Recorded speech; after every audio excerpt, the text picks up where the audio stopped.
अस्सलाम वालेकुम everyone, welcome to my channel. उम्मीद करती हूँ आप सब खैरियत से होंगे। हम भी खैरियत से। हम सुबह 5 बजे अपने घर से निकल चुके हैं। क्या आप गेस कर सकते हैं हम कहाँ जा रहे हैं? हम सुबह 5 बजे पूरी तैयारी करके निकले हैं अपने घर से दमाम टू मक्का के लिए। और ये देखिए सूरज अभी निकल रहा है, तो आफ्ताब हो रहा है। और ये हम दमाम सिटी से एग्ज़िट हो चुके हैं। बाय रोड हम जा रहे हैं, तो रास्ते में जो भी सिटी आएगी मैं आपको बताऊँगी। और ये सिर्फ रेगिस्तान ही रेगिस्तान है। एक सिटी से दूसरी सिटी में जाने के लिए 400, 500, 600 किलोमीटर तक के सिर्फ रेगिस्तान ही होता है। बीच में एक आध पंप पड़ जाता है। और फर्स्ट सिटी जो हमारी पड़ने वाली है दमाम से निकलने के बाद वो है रियाद, जिसका डिस्टेंस कुल 400 किलोमीटर है। और हम तकरीबन 200 से 250 किलोमीटर तक चल चुके थे। फिर उसके बाद ही ये पंप पड़ा था, फर्स्ट पंप, जहाँ पे हमने थोड़ा सा खाया पिया, रेस्ट किया और ये फ्रेश किए अजवा को। और फिर यहाँ से हम निकले। यहाँ पे कुछ होटल्स थे और वकालत थी, मस्जिद थी। यहाँ से फिर हम निकले, तो फिर अगैन हमने कंटिन्यू 200 किलोमीटर चलने के बाद फिर जो है रियाद सिटी में हम इंटर हुए। रियाद सिटी में इंटर होने के बाद देखिए यहाँ बड़ी खूबसूरत इमारतें थी, ऊँचे टावर्स थे। रियाद सिटी जो है वो सऊदी अरेबिया का कैपिटल है। खजूर के पेड़ यहाँ पे देखना कॉमन है हर जगह पे। रेगिस्तान में भी खजूर के पेड़ की खेतियाँ होती हैं।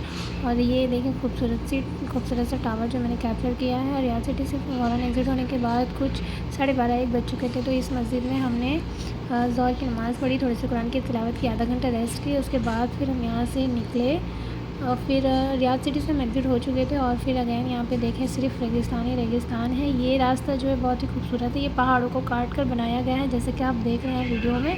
बहुत ही खूबसूरत जगहों पे देखने में ऐसे लग ही रहा है रेगिस्तान में लोग और धूप तो पूछे मैं, यहाँ मजरे के काम में आते हैं, भेड़ ऊँट मवेशियों को चराने के लिए। और इसी रेगिस्तान में उनका घर होता है, नहीं यहीं खाना पीना रहना होता है। मैंने देखा भी भेड़ ऊँट को लोग चरा रहे हैं। और उसी रेगिस्तान में एक जस्ट झोपड़ी होती है, मतलब घर होता है उनका, वो उसी में रहते हैं। और देख के बहुत अजीब लग रहा था कि कितनी हार्ड लाइफ है इस रेगिस्तान में लोगों की। और ये पहाड़ का रास्ता जो है काफ़ी लंबा है। ये मेरा फ़र्स्ट उम्रा है जो मैं परफॉर्म करूँगी। मैं बहुत एक्साइटेड हूँ इसके लिए। इंशाल्लाह अच्छे से हो जाए, अल्लाह अपनी बारगाह में इसे कबूल फरमाए। मेरी बच्ची का भी फ़र्स्ट उम्रा है, वो इतनी छोटी सी उम्र में इस मुकाम पे पहुँच रही है। अल्लाह का बहुत शुक्रिया इसके लिए। और फिर हमारा सफ़र इसी तरह कंटिन्यू हो रहा है। हम आधा रास्ता पार कर चुके हैं। रास्ते में खाते पीते चल रहे हैं। इस पंप पे रुके। यहाँ पे एक अच्छी बात बहुत अच्छी बात एक ये है कि किसी भी पंप पे रुके यहाँ खाने पीने का सामान अवेलेबल होता है। होटल होती है, मस्जिद होता है।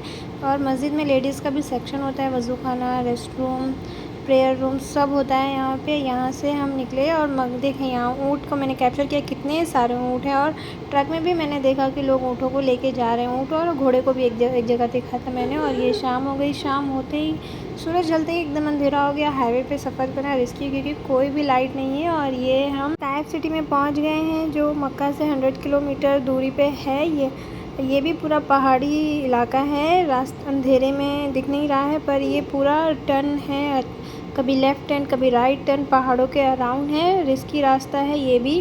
और ताइफ में ही एक मस्जिद है गवर्नमेंट की, जो लोकल लोग उम्रा के लिए जाते हैं वो वहीं से नियत करते हैं, जिसे मिकात कहते हैं उस जगह को।